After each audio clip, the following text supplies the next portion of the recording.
Ei, gente, muito boa tarde pra você. Globo Esporte está no ar dessa terça-feira. A semana de data FIFA não é muito movimentada. Aqui no Globo Esporte é o contrário, meu filho. Vou te mostrar as seleções em ação e tem um uniforme mais bonito que o outro. E as noites de Copa estão por vir. Ontem teve sorteio da Libertadores, os grupos estão definidos. Vou te mostrar o grupo do Galo, só que na Libertadores, aquele pavor dos times brasileiros foi tranquilo, não aconteceu. Os brasileiros ficaram bem espalhados, sem duelo na primeira fase. Teve dirigente que deixou o Paraguai satisfeito. Ano passado pegamos um grupo considerado um grupo mais difícil do que esse desse ano e passamos e fomos campeões. E me preocupo muito com a questão da logística e com a questão da altitude. Acho que em relação a isso a gente pode avaliar que foi um bom sorteio. Outros voltaram para o Brasil, mas preocupados. O nosso desconforto em relação a esse sorteio de hoje é porque a final do campeonato estadual nos coloca um jogo de estreia no meio dela. Né? E vamos jogar contra o Milionários na Colômbia, mais de 5 horas de viagem, tem altitude. É um grupo difícil, né? Aliás, não existe grupo fácil. Preocupa porque entrar na Venezuela sempre tem suas peculiaridades, né? Questão de voos, de fretamento. No ano passado, foram 16 horas de viagem entre BH e Caracas, quando o Galo eliminou o Carabobo na pré-Libertadores. E a estreia será justamente entre os jogos da decisão contra o Cruzeiro. Situação semelhante com a do Flamengo, que entre uma final e outra, com o Nova Iguaçu, terá que ir para a Colômbia. Palmeiras e Grêmio, se avançarem às finais dos estaduais, terão o mesmo problema. Os grupos dos brasileiros ficaram assim. No A, Fluminense, Cerro Porteño, Aliança Lima e Colo-Colo. No B, São Paulo, Barcelona de Guayaquil, Tajeres de Córdoba e Cobressal do Chile. A estreia será contra o Tajeres na Argentina. No grupo C, Grêmio, Estudiantes de La Plata, The Strongest da Bolívia e o Huachipato do Chile. Primeiro jogo na altitude de La Paz. No D, LDU, Júnior Barranquilla, Universitário do Peru e o Botafogo. O Alvinegro é o único brasileiro que vai estrear em casa contra o Júnior.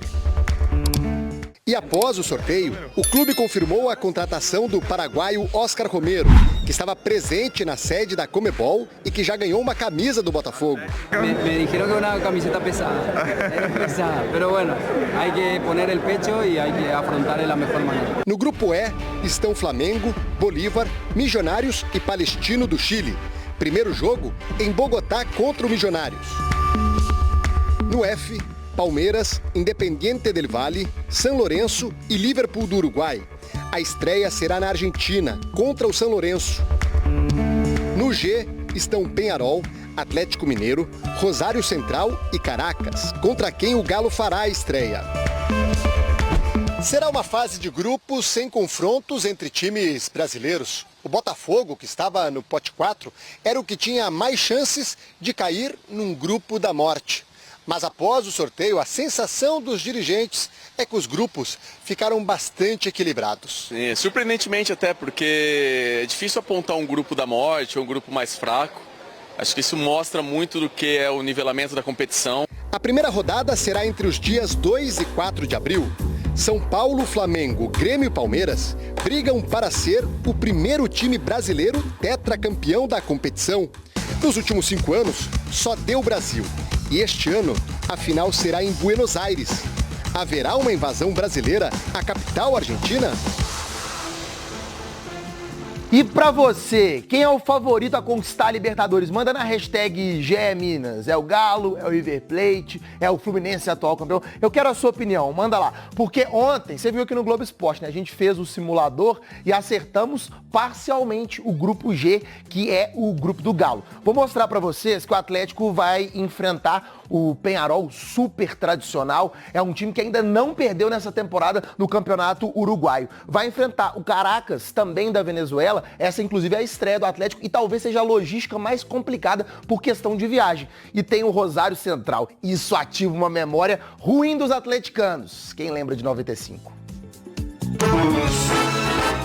O sorteio da Libertadores até que começou bem pro Galo. Pra se sentir em casa, um rostinho familiar.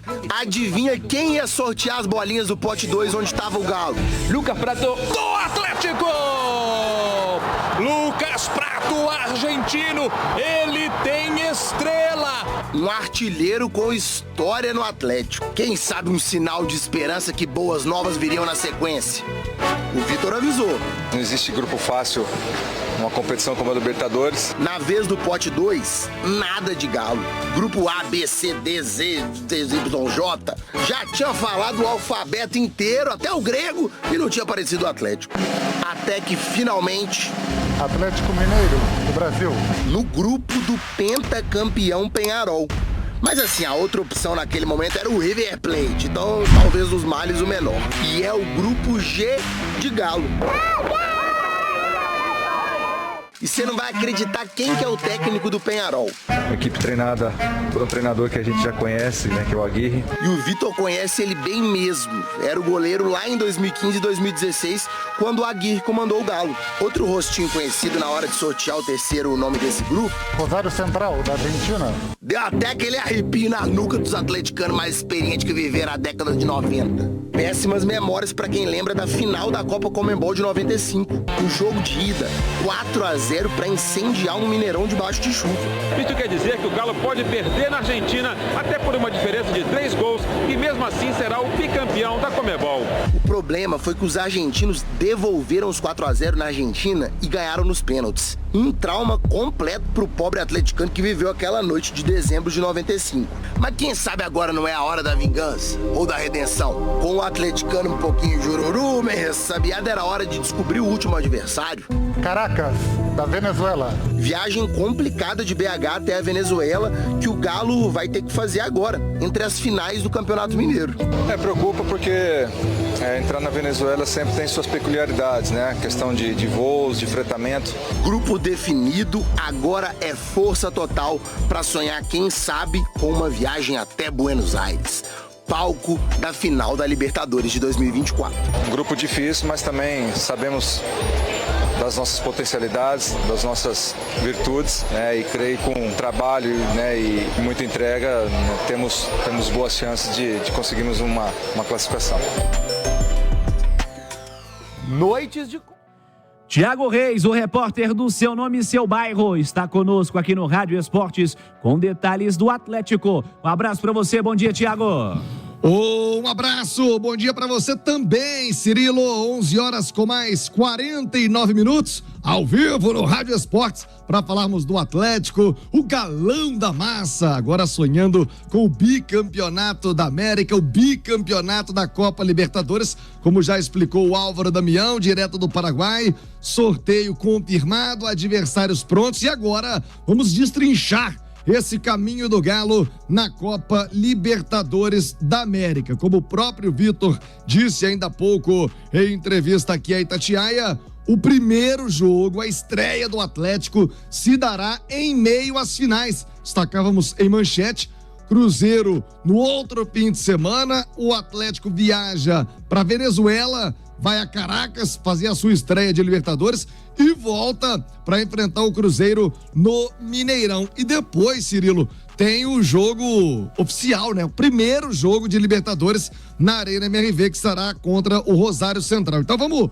colocar data, lembrando que a Conmebol vai oficializar datas e horários, ao que tudo indica, hoje até o final do dia, dos times como um todo na competição, a caminhada de Libertadores. Galo vai estrear no meio de semana, né? Dia 3 ou dia 4 de abril. Aliás, vai ser o mês de abril pesadíssimo pro Atlético, começando com a decisão do Mineiro e também Libertadores, dia 3 ou 4 lá na Venezuela. Depois, segunda rodada, o Atlético vai fazer 2 jogos para você no YouTube. Tem aí a jornada do Atlético com os escudos, os times, e eu vou citando as possíveis datas. Na segunda rodada, no dia 10, aí pode ser no dia 9, também dia 11, o Galo enfrenta o Rosário Central, repito, jogo histórico, hein? O primeiro jogo de Libertadores na Arena MRV, o primeiro jogo do Atlético em seu estádio no torneio continental e com um grande adversário tradicional, o Rosário Central. Depois, outro adversário tradicional e outro jogo em casa. Galo na terceira rodada pega o Peñarol. 2 jogos decisivos, né? Vão dizer muito do que será o Atlético na Libertadores, esses 2 jogos em casa. Porque aí depois, no contraturno, na volta, jogos desta primeira fase de grupos da Libertadores, o Galo pega o Rosário Central na Argentina, jogo marcado já para o início do mês de maio. Depois o Peñarol, no meio do mês, 14 ou 15 de maio, Galo vai até o Uruguai e fecha em casa contra o Caracas da Venezuela. Portanto, Cirilo,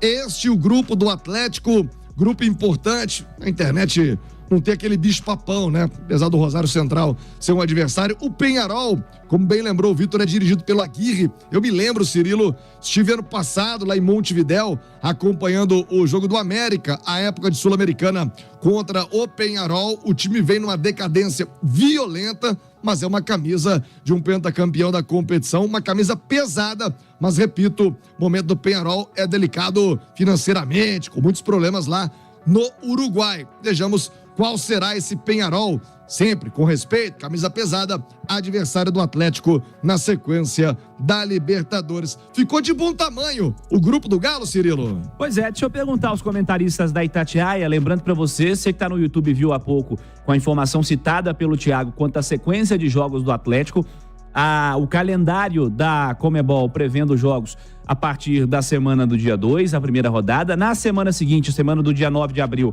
já tem a rodada 2, aí pula uma semana e no dia 23, na semana do dia 23, já tem a rodada 3. Em maio será finalizada a fase de grupos com jogos de volta, semanas dos dias 7, 14 e 28. Abril e maio recheado de Libertadores no calendário do Atlético. Edu Panzi, um abraço, bom dia, Edu. Tudo bem, Cirilo? Um abraço. Tudo certo. Ficou de bom tamanho? Curtiu o grupo do Galo, Edu? Ficou de bom tamanho. O Atlético poderia ter pego adversários mais fortes pela frente, poderia ter caído no grupo, por exemplo, de um River Plate. E foi por uma bola, hein? Foi por muito pouco, exatamente. Poderia ter caído no grupo de um Tajeres, no grupo pote 3. Tajeres é uma equipe tradicional? Nem tanto, mas é um time que está muito forte hoje no futebol argentino e o Atlético acaba se livrando, cai com outro argentino, o Rosário Central, e aí é um jogo muito legal porque é o que vai dar de matéria na véspera desse jogo, né? É verdade. Porque é um confronto que tem história por conta de um mata-mata, de uma final de Copa Conmebol lá em 1995, o Atlético faz um placar que praticamente definia o título em Belo Horizonte, mas tomou uma remontada histórica lá em Rosário, com aquela vitória do Rosário Central, do até então volante, o D. O Atlético foi eliminado nos pênaltis, o Atlético do Tafarel, goleiro Tafarel. E esse jogo tem uma história muito legal. Meu pai cobriu esse jogo, né? Meu pai estava em Rosário, à época como repórter, e ele conta que a madrugada inteira foi de tiro na porta do hotel, tiro mesmo. Foi uma madrugada de foguete, que tinha muito jogador do Atlético que ia para corredor, com medo, enfim. Então foi uma história muito interessante desse jogo, desse confronto Atlético e Rosário Central. E o Caracas vai muito pela logística, pela viagem mais longa e por esse jogo ser entre as duas finais do Campeonato Estadual, né? Que também vai gerar muita discussão quando forem definidas as datas de Atlético e Cruzeiro nas Copas Continentais. Ontem já teve até um pouquinho na turma do bate-bola, né? Poupar ou não poupar?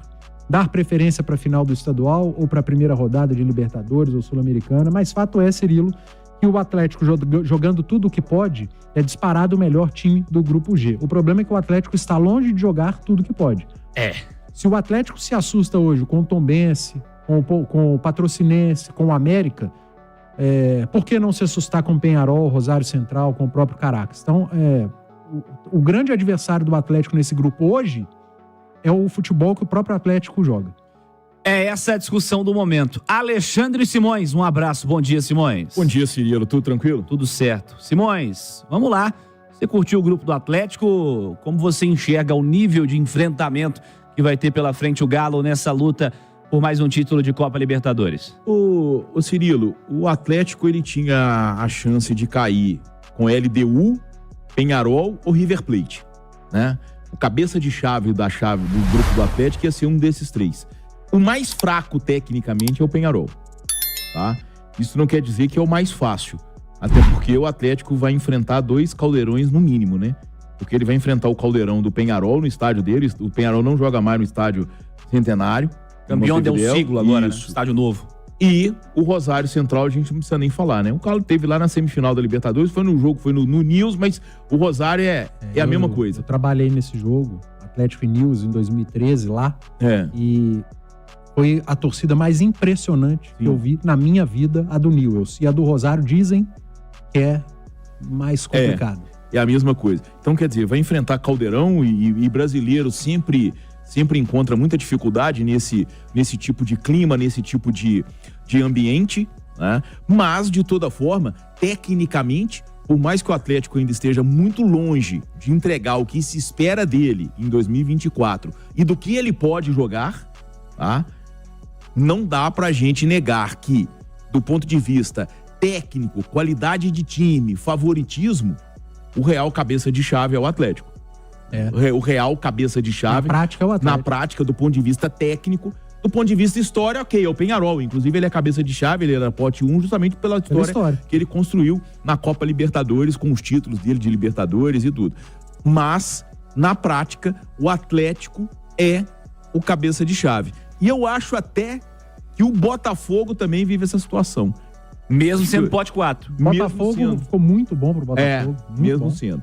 Porque ele poderia cair com qualquer um dos brasileiros, fugiu de todos, né? E ainda caiu num grupo que tem como cabeça de chave a LDU, que se a gente for fazer um ranking dos times do pote 1, o Penharol é o lanterna. A LDU é a vice-lanterna. Então eu acho que o Botafogo, que tem um time melhor do que o do ano passado, eu acho que também na prática é o cabeça de chave do grupo dele. Quando a gente fala de teoria e prática, pode trazer para isso que eu falei agora há pouco, Cirilo. O grupo do Atlético, teoricamente, é um grupo bom, um grupo muito acessível, e que se o Atlético jogar tudo que pode, ele vai nadar de braçada nessa primeira fase. O problema é que o Atlético está muito distante de jogar o que pode. O Atlético, se fosse estrear agora na Libertadores, e fosse enfrentar Penharol, Rosário, até o próprio Caracas, o Atlético tem encontrado dificuldade contra qualquer adversário, jogando de qualquer maneira. Time que se fecha, time que vai pra cima, time de menor qualidade técnica, campo bom, campo ruim. É um problema e que o Atlético precisa solucionar para ontem, porque vem por aí uma final de campeonato estadual, o início da Copa Libertadores e o início do Campeonato Brasileiro, e o Atlético já entra na próxima fase da Copa do Brasil. Se continuar entregando o que está entregando em campo hoje, nada é simples, nada vai ser fácil para o Atlético na temporada, mesmo com esse time qualificado. Então, é o que o time, é o desempenho e o que o Atlético tem em mãos. E o desempenho tá muito aquém. Siga, Thiago. Para fechar, Cirilo, com uma informação importante, o Edu acabou de falar sobre o desempenho técnico do Atlético, o Simões também. Eu ontem conversava com o Cláudio Rezende sobre situações que vêm acontecendo sim nos bastidores do Galo e falo sobre isso já. Primeiro... Cirilo, olha, ontem conversava com algumas pessoas da diretoria do Atlético, hoje também. É notória a insatisfação com o desempenho do time do Atlético. Também notória a insatisfação com o jeito com que o Filipão vem tratando a crise, que se deu ali inicialmente, óbvio, pelo desempenho do time, mas virou aquela bomba depois do que aconteceu no aeroporto de Confins, em que ele insultou o torcedor. Da maneira como ele vem manejando a situação, não está agradando. Há quem defenda dentro do clube que a passagem dele pode até ser encerrada em função das 2 semanas de preparação que vem pela frente. E claro, há uma outra corrente que põe na balança o quê? Primeiro, ele atingiu o objetivo, chegou na final do Campeonato Mineiro. Segundo, de não ser aquele triturador de técnicos como foi no passado o Atlético. Dá mais uma chance, um crédito ao Filipão. Terceiro, a dificuldade de trocar treinador no Brasil hoje, buscar um outro nome também sendo avaliada. Mas neste momento, a gente sabe que um colegiado hoje, quem define as coisas no Atlético, e dentro desse colegiado há quem esteja insatisfeito sim com o desempenho do time e também do próprio Filipão nesta gestão de reta final de campeonato, entrevistas desastrosas como foi a que ele concedeu na Arena Independência. Tudo tá na balança e reuniões acontecendo para avaliação. Se há uma troca, se há um voto de confiança para continuidade, tudo isso tá na mesa da gestão do Galo.